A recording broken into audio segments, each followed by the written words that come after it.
Tulsa. How are we doing today? Hundreds of Tulsans gathered in protest on Saturday, making their anger toward the Trump administration known to the world. To the politicians using our lives as a culture war, distraction, hands off! Protesters together chanted, hands off Social Security, hands off Medicare, hands off the Constitution.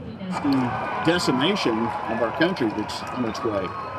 And it's a great country, we've done great for 250 years, democracy, and we've got used to be a dictator. I listened to protesters like Marcus at Dreamkeeper Park about why they turned out. Among other things, he tells me his niece had just gotten her PhD in immunology and was heading to the National Institutes of Health in Nashville. Lo and behold, she gets a message saying, no, they defunded that, you're out.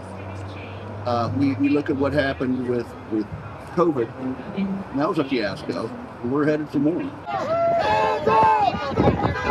Protesters also gathered at the intersection of 71st and Memorial.